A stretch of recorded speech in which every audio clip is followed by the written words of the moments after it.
99% લોકો સૂતી વખતે કરે છે આ ભૂલ. તમારે પણ આ ભૂલ ન કરવી જોઈએ. જાણો શું કહે છે વાસ્તુશાસ્ત્ર.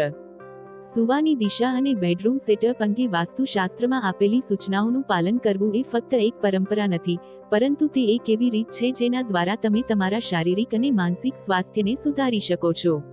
ઊંઘ આપણા જીવનનો એક મહત્વપૂર્ણ ભાગ છે, જે આપણા શારીરિક, માનસિક અને ભાવનાત્મક સ્વાસ્થ્ય પર ઊંડી અસર કરે છે. જો તમે શાંતિ અને સકારાત્મક ઉર્જા શોધી રહ્યા છો, તો તમારી સૂવાની રીતમાં થોડી સાવધાની તમારા જીવનમાં મોટા ફેરફારો લાવી શકે છે. પ્રાચીન વાસ્તુશાસ્ત્ર પ્રમાણે આપણે જે દિશામાં સૂઈએ છીએ તે આપણા શરીરની ઉર્જાને અસર કરે છે અને આપણા એકંદર સ્વાસ્થ્યને પણ અસર કરી શકે છે. યોગ્ય દિશામાં, યોગ્ય વાતાવરણમાં સૂવાથી અને યોગ્ય આદતો અપનાવીને તમે માનસિક શાંતિ અને સકારાત્મકતાનો અનુભવ કરી શકો છો.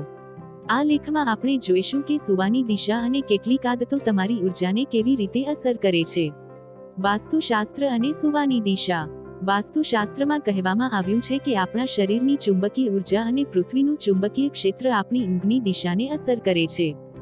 જો આપણે યોગ્ય દિશામાં સૂઈએ છીએ, તો તેની આપણા શરીર અને માનસિક સ્થિતિ પર સકારાત્મક અસર પડે છે. 1. પૂર્વ દિશા. જો તમે તમારું માથું પૂર્વ દિશા તરફ રાખો છો તો તે વિદ્યાર્થીઓ અને વ્યાવસાયિકો માટે ખાસ કરીને ફાયદાકારક માનવામાં આવે છે. પૂર્વ દિશા ઉગતા સૂર્યની દિશા છે અને ઉગતો સૂર્ય નવી તકો અને ઉર્જાનું પ્રતીક છે.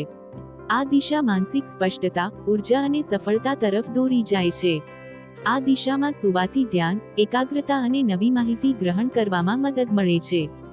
2. પશ્ચિમ દિશા. પશ્ચિમ દિશામાં સૂવાથી તટસ્થ અસર પડે છે, જેનાથી તે ખૂબ ફાયદાકારક કે નુકસાનકારક નથી. આ દિશા મધ્યમ સ્થિરતા અને સફળતાને પ્રોત્સાહન આપે છે.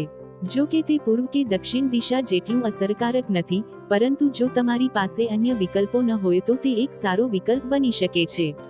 3. ઉત્તર દિશા. વાસ્તુ પ્રમાણે કોઈપણ સંજોગોમાં ઉત્તર દિશામાં સૂવું જોઈએ નહીં. પૃથ્વીના ચુંબકીય ક્ષેત્રને કારણે આ શરીરનું સંતુલન ખલેલ પહોંચાડી શકે છે.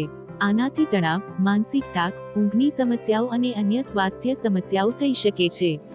આ દિશા ખાસ કરીને વૃદ્ધ લોકો અથવા જેમનું સ્વાસ્થ્ય પહેલાથી જ નબળું છે તેમના માટે હાનિકારક હોઈ શકે છે. સૂવા માટે અન્ય વાસ્તુ ટિપ્સ. 1. બેડરૂમનું સ્થાન. ઘરના દક્ષિણ પશ્ચિમ ખૂણામાં બેડરૂમ રાખવું શ્રેષ્ઠ માનવામાં આવે છે. ઉત્તર પૂર્વ દિશામાં બેડરૂમ રાખવાથી અસંતુલન થઈ શકે છે, જેના કારણે ઊંઘમાં ખલેલ પહોંચે છે. 2. પલંગની સ્થિતિ. પલંગને હંમેશા મજબૂત દિવાલ સામે રાખો, જેથી તમને સ્થિરતા મળે. પલંગને બીમ અથવા રૂમના મુખ્ય દરવાજાની સામે રાખવાનું ટાળો કારણ કે તે માનસિક શાંતિને અસર કરી શકે છે. 3. ગંદકી ટાળો. તમારા પલંગની નીચેનો વિસ્તાર સ્વચ્છ અને વ્યવસ્થિત રાખો. અવ્યવસ્થા નકારાત્મક ઉર્જાનું ઉત્સર્જન કરે છે, જે તમારી ઊંઘને અસર કરી શકે છે. 4. હેડબોર્ડ અને અરીસાનું સ્થાન. પલંગની સામે અરીસો મૂકવાનું ટાળો કારણ કે તે નકારાત્મક ઉર્જાને પ્રતિબિંબિત કરે છે. મજબૂત હેડબોર્ડ વધુ સારો ટેકો પૂરો પાડે છે અને ઊંઘ વધુ આરામદાયક બનાવે છે. તો મિત્રો, તમને આ વિડીયો કેવો લાગ્યો જરૂરથી કમેન્ટ કરજો. જો સારો લાગ્યો હોય તો વિડીયોને લાઇક અને શેર કરજો અને અમારી ચેનલને સબસ્ક્રાઇબ કરજો. વિડીયો અંત સુધી જોવા બદલ ખૂબ ખૂબ આભાર. જય શ્રી કૃષ્ણ. રાધે રાધે.